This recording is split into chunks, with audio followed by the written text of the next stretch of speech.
Hello everyone and welcome back to Translation 1 in Summer Course 2020.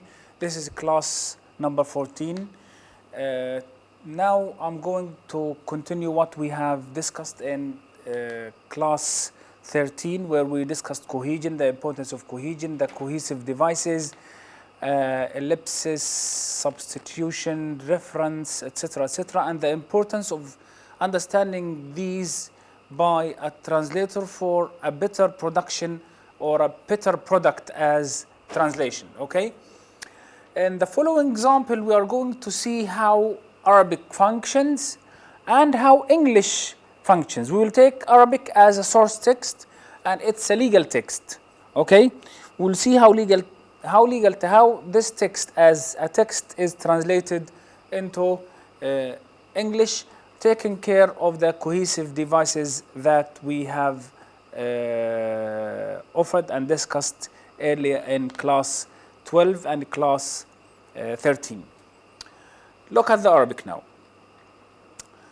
إذا انقضى 30 يوما من تاريخ تسلم أحد الطرفين اقتراحا قدم وفقا للفقرة الأولى دون أن يتفق الطرفان على تعيين المحكم الواحد، تولت تعيينه سلطة التعيين التي اتفق الطرفان على تسميتها. فإذا لم يكن الطرفان قد اتفقا على تسمية سلطة تعيين، أو إذا امتنعت السلطة التي اتفقا على تسميتها عن تعيين المحكم، أو لم تتمكن من إتمام تعيينه خلال 60 يوما من تاريخ تسليم الطلب الذي قدمه لها أحد الطرفين في هذا الشأن، جاز لكل من الطرفين أن يطلب من الأمين العام لمحكمة التحكيم الدائمة تسمية سلطة تعيين. Notice here the references are really misleading because it's complex. النص القانوني بالعربي معروف إنه ممكن يطول، أوكي؟ والإحالات مهمة جدا في النص القانوني. مين اللي بده يعمل إيش؟ مين اللي له حق ومين اللي ملوش حق؟ حقوق هنا بتتكلم، فأنت بدك تكون منتبه. لاحظ، إذا انقضى 30 يوما من تاريخ تسلم أحد الطرفين اقتراحا قدم وفقا للفقرة الأولى دون أن يتفق الطرفان. من هم الطرفان؟ الطرفان هي في إحالة على تعيين المحكم الواحد، تولت تعيينه. من هو اللي تولت تعيينه؟ تعيينه سلطة التعيين، سلطة مؤنث، لاحظ التي اتفق الطرفان على تسميتها. كيف انت حتترجم حاجة مؤنث للإنجليزي؟ طبعا قلنا انه حاجة مؤنث للإنجليزي على طول بتاخذ وضع نيوترال في الإنجليزي، اوكي؟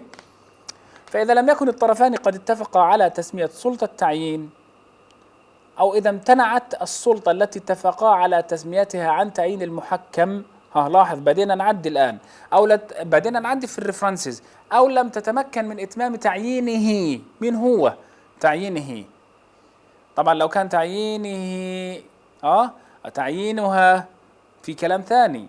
خلال 60 يوما من تاريخ تسليم الطلب الذي قدمه الهاء في قدمه لها. من هي لها؟ طبعا هذا بعض أحيان بيكون واضح، الآن أنت ممكن تعرف بسهولة تقول قدمه لها أحد الطرفين في إحالة. طب لها شوية بدك تكون منتبه أكثر. جاز لكل من الطرفين أن يطلب من الأمين العام لمحكمة التحكيم الدائمة تسمية سلطة التعيين. طبعا هنا الإحالة واضحة لأنه النص القانوني يهتم جدا بتوضيح الأشياء حتى لا تضيع، لكن أنت لو في نص أدبي هنا المشكلة خاصة إذا كان تتويه القارئ من الكاتب مقصود. يعني أنت تطلع هنا تكرار الطرفين اقتراحا، إذا انقضى 30 يوما من تاريخ تسلم أحد الطرفين اقتراحا قدم وفقا للفقرة الأولى دون أن يتفق الطرفان. ليش ما قالش دون أن يتفقا؟ pronoun يتفق الألف، لأنه اللغة القانونية تهتم بهذه الأشياء. خلينا نشوف الإنجليزي إيش بقول. If 30 days elapse from the date on which one of the parties received a proposal submitted according to the first item without the parties agreeing to appoint the one arbitrator, his appointment is done by the appointing authority which the parties agreed to name. If the parties had not agreed on the naming of the appointing authority, or if the authority which they agreed on nominating declines to appoint the arbitrator or is unable to nominate him within 60 days of the date of receiving the request which one of the parties presented to it. In this regard, each of the parties may ask the Secretary General of the Permanent Arbitration Court to nominate an appointing authority.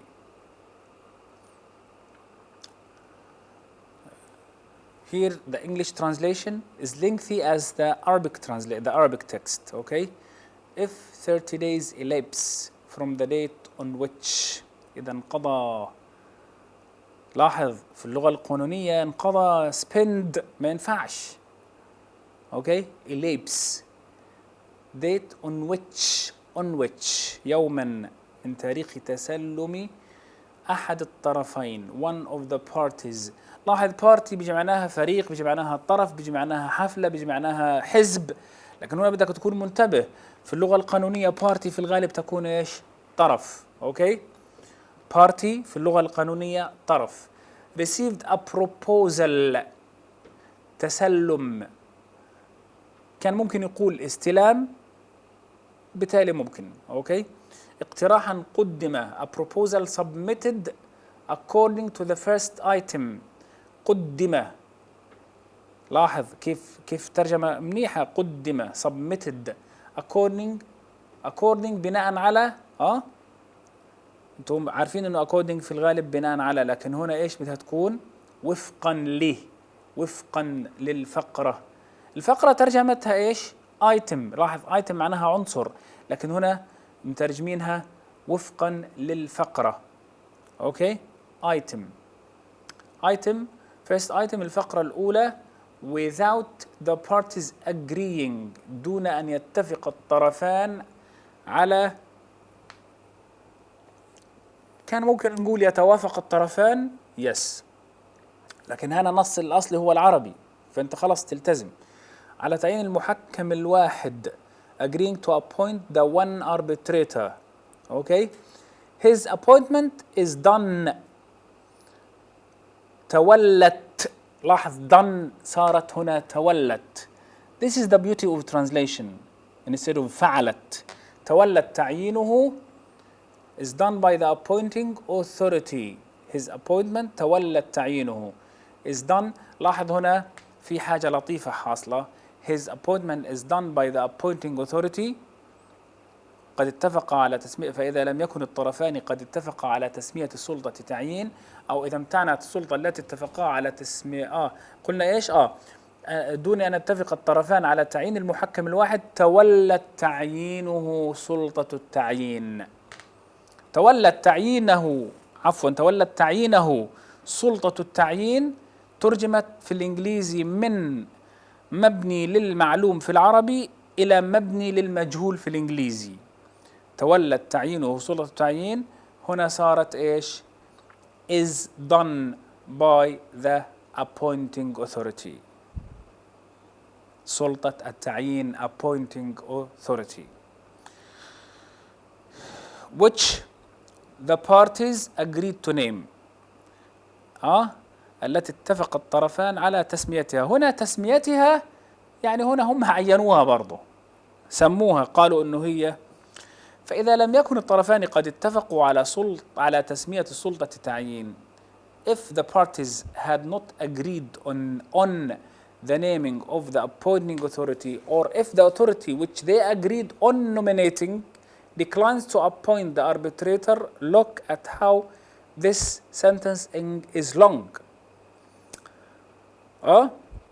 وإذا امتنعت الاتفاق على تعيين المحكم أو لم تتمكن، or if the authority which they agreed on nominating declines to appoint the arbitrator. هنا لم تتمكن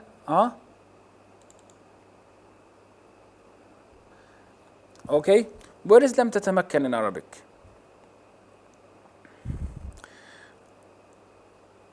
declines، طبعا declines هنا معناها هي معنى لمين؟ امتنعت أو رفضت. أوكي. or is unable to nominate him. unable من إتمام تعيينه أو من تعيينه، لكن إحنا برضو مرة أخرى بنترجم من العربي للإنجليزي. خلال 60 يوما من تاريخ تسليم الطلب الذي قدمه لها أحد الطرفين في هذا الشأن، جاز لكل من الطرفين okay him within 60 days of the date of receiving the request which one of the parties presented to it in this regard. Each of the parties may ask. لاحظوا لما احنا درسنا المودال verbs قلنا انه may تعني ربما ولعل but in legal discourse may بنقول معناها يجوز. Each of the parties may ask the Secretary General. اوكي. جاز لكل من الطرفين ان يطلب من الامين العام the Secretary General. Do you notice what is here? Secretary General. Secretary General هو الأصل in English the adjective precedes the noun. Black book, white house, white adjective, house noun. You learn this. But why is this not the case? الأصل نقول هنا General Secretary. General Secretary. Most of these terms that have legal nature derive their existence in English from French. And in French, the adjective can follow the verb, can come after it like Arabic. الصفة تتبع الموصوف. الأصل حسب قواعد الإنجليزي نقول هنا General Secretary. زيه بيشبهه مثلا Attorney General النائب العام. الأصل نقول General Attorney. زيه الأمين العام للأمم المتحدة UN Assembly Secretary General الأمين العام. Okay. Of the Permanent Arbitration Court محكمة التحكيم الدائمة to nominate an appointing authority اللي هي طبعا تسمية سلطة تعيين. Now look at how Mona Baker comments on this. The length and complexity of the sentences in these extracts and hence the potential difficulty of tracing participants makes it necessary to use a variety of devices for establishing cohesive links in both texts. First, we think of the level of linkage, which is quite dense in both extras, but there are striking differences in the choice of devices used in each case. Arabic uses a number of devices which cannot be easily represented in back translation. For instance, all verbs agree with their subjects in gender and number. له, لها, تمام? Which means that links between the two are clear even when they are separated by a number of embedded clauses. Embedded clauses, clauses that come in between, okay? With their own subjects and verbs.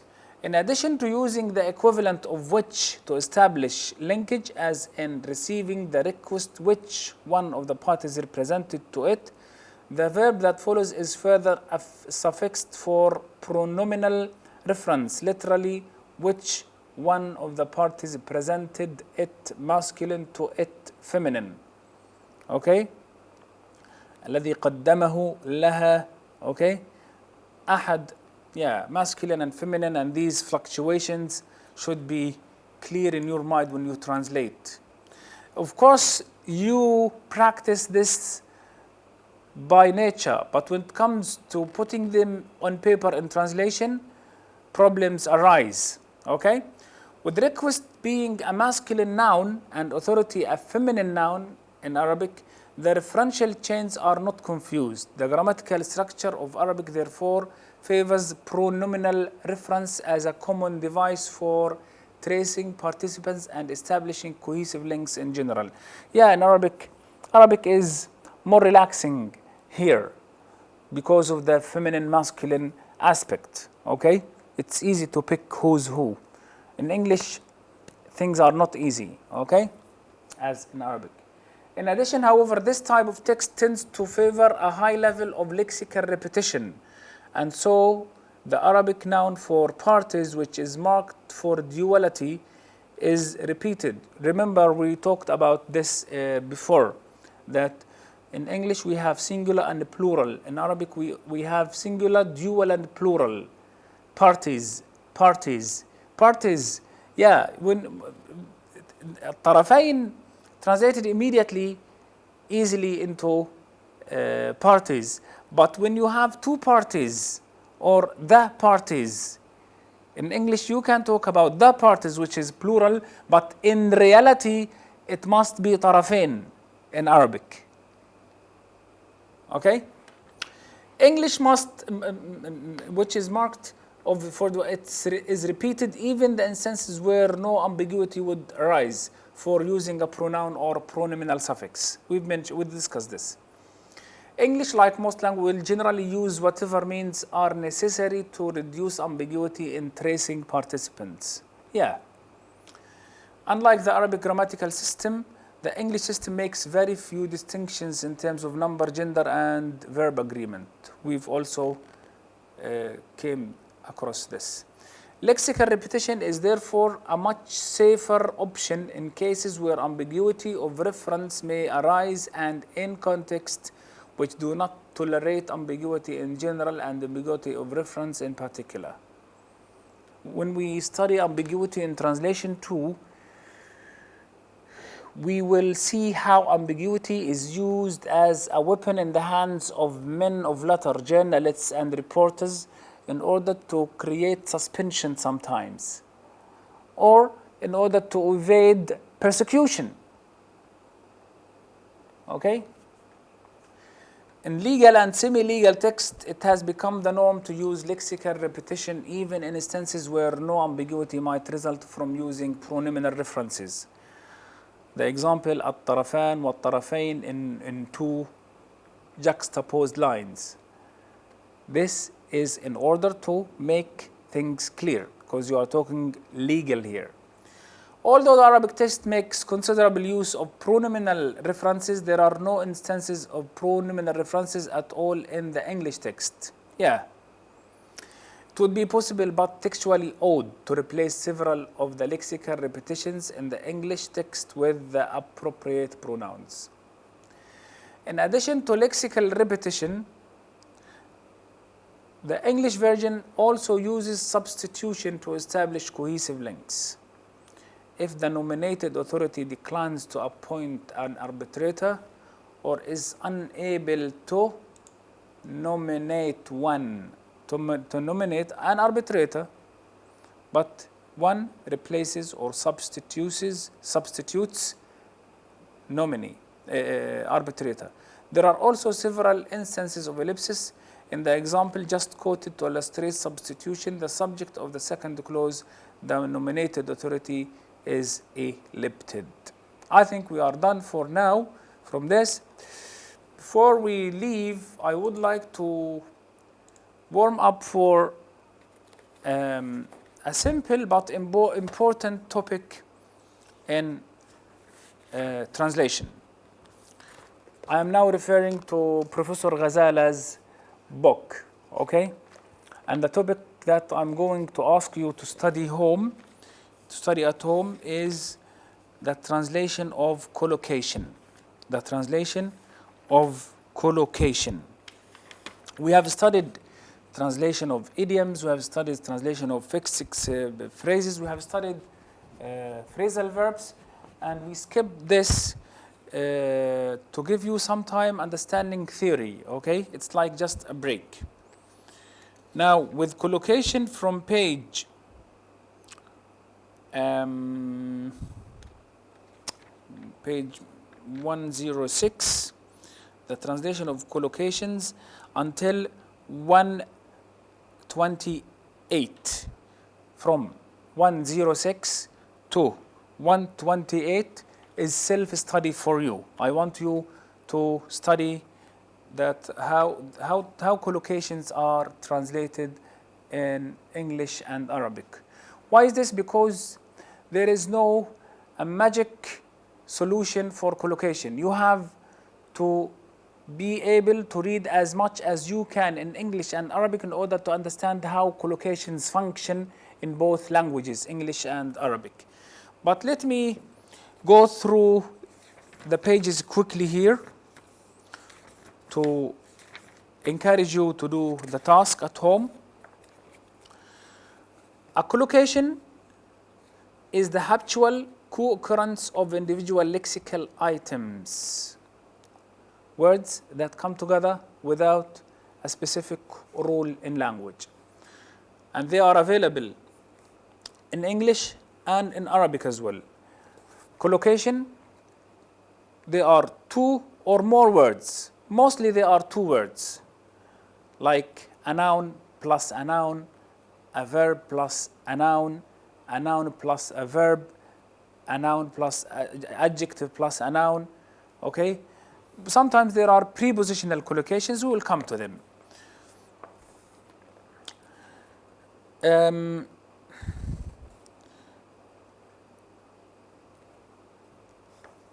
Adjective plus noun collocation are so prevalent and dominant in English. Hard labor, net weight, raging storm. Hard labor أشغال شاقة in Arabic. Net weight الوزن الصافي. Raging storm عاصفة هوجاء. Fast sleep سبات عميق. Smashing victory انتصار ساحق. You can see that there are already available collocations in Arabic, because Arabic is not a language that doesn't have collocation. It has the idea of collocation. And collocation, as I mentioned before in other classes, is abundant in short Quranic surahs. Like we've mentioned this before. سور مثل الواقعة مليئة بالcollocation. الواقعة ما الواقعة وما أدراك ما الواقعة إن أنشأناهن أبكارا عربا أترابا عربا أترابا كواعب أترابا برضو كأسا دهاقا. All these are collocations in Arabic. ممكن تقول بعض أحيان طويل وهبل is a collocation. When you say يعني one of the rules of recognizing a collocation as a collocation is when you say the first word, the second word pops up in your mind. Okay? حمص وفول هذا collocation. زيت وزعتر collocation برضه. When you say زيت, then زعتر pops in your mind. هذا طبعا كيف هتعرف هذا؟ بدك تكون extremely exposed, widely exposed to the language. Okay? استقبال حار. كلام فارغ. لاحظ كلام فارغ لحد ما انت غنم قاصية. straying sheep. سوق سوداء. black market. هذا adjective noun phrase. لاحظ برضو هنا ممكن نقول verb noun collocations. attend a lecture. يحضر محاضرة. exert an effort. يبذل جهدا. pass a law. يسن قانونا. run a company. يدير شركة. win confidence. يكسب الثقة. score a victory. يحرز انتصارا. The most important rule in collocation is to read as much as you can in both languages, and this book in fact is a very good source of exposure for you. The lists that are offered by Professor Ghazala are so enriching. It's good to look at them. برضو في كتاب للياصجي اسمه شرعة الوارد. شرعة الوارد. I don't remember. It is all about مترادف ومتوارد. بسمي الكولوكيشن متوارد. في ناس بسموه بالعربي المتلازمات اللفظية. شرعة الرائد وشرعة في المتوارد. I don't remember, but it is if you say شرعة الوارد to Google you it will pop up. كذا في المترادف والمتوارد. هذا قاموس الياسجي مليء بهذه الكولوكيشنز بالعربي. أيضا كتاب فقه اللغة والسير العربية للثعالبي القديم أيضا مفيد في هذا الموضوع. بالنسبة للإنجليزي you will have a lot of dictionaries that are published under the title Collocation Dictionary. You will find Cambridge Dictionary of Collocation, you will find Oxford Dictionary of Collocation. Collocation is an abundant phenomenon in language. Okay? Noun plus noun collocation. Brain drain. بترجموها هجرة الأدمغة. أنا بالنسبة لي غير مقتنع بأنه نترجمها هجرة الأدمغة. حنناقش هذا لاحقا إن شاء الله. بس خلينا الآن على هجرة الأدمغة. نيرف سيل خلية أعصاب. جاز سيلندر اسطوانة غاز. لاحظ إنه تقريبا كل كلمتين عاشوا مع بعض لفترة معينة you can call them as collocation. اسطوانة غاز. status quo الوضع الراهن. death sentence حكم الإعدام. essay bank هو هان محطوط بنك المعلومات but essay bank doesn't work. Yeah, there is something fishy here. State University جامعة حكومية. لاحظ جامعة حكومية is a collocation. Yeah. Noun plus noun the of genitive اللي هو الإضافة. Loss of memory فقدان الذاكرة. The heart of the matter جوهر الشيء أو جوهر الأشياء. Association of ideas تداعي الأفكار. سكرات الموت بقول عنها the throes of death. A sigh of relief تنفس السعداء. The break of dawn بزوغ الفجر. هذا noun plus noun. Noun plus and plus noun means and ends الوسائل والغايات. Wonderments and bewilderments عجائب وغرائب. Bread and butter الخبز هو bread and butter مترجمها الخبز والملح. البتر معناها زبدة. لماذا ترجم butter into ملح؟ لأنه هو بيبحث عن إيش؟ عن collocation. لكن لأنه يعني butter ليش ما نترجمش butter إلى زبدة أو جبنة أو سمنة. Once it is available in the culture as an item, as a concept, as a object or sort of food. ومع الوقت بتصير collocation بالعربي لأنه كثير من الكولوكيشنز أصلا بدأت غريبة ثم أصبحت جزء من اللغة. كثير من الترجمات بدأت حرفية ثم صارت بدأت مجازية ثم صارت حرفية مع التداول. كثرة التداول بتصير هنا dead metaphor. We'll come to this. Form and content الشكل والمضمون. Form and content الشكل والمضمون. Vice and virtue الفضيلة والرذيلة اللي هو noun plus and plus. Is there adjective collocation? Yes. Hale and hearty بصحة جيدة. لاحظ رحنا ترجمناها بشبه جملة جار ومجرور. Heartily and well بصحة وعافية. صحيح. Alive and kicking حي يرزق. Well and good على خير ما يرام. أوكي على خير ما يرام. طيب هل في adverb plus adverb collocation؟ Yes. Wholly and heartedly بالتمام والكمال. Secretly and publicly سرا وعلانية في السر والعلن. willy nilly شاء أم أبى. طيب في noun verb collocations برضو في buzz bee bees buzz عفوا bees buzz bells ring رنين الأجراس cats mew dogs bark. هو مترجمها في العربي لدوي النحل ورنين الأجراس مترجمها اسم مواء القطط. لكن لو قلنا بيز باز النحل يدوي أو يدوي. بيلز رينج الأجراس ترن. that's okay. Okay. طبعا I want you to go and read all these lists and learn. These will ignite in you the importance of collocation, and over time knowing these lists of collocations will help you recognize a collocation as a collocation and render it properly in Arabic. Okay.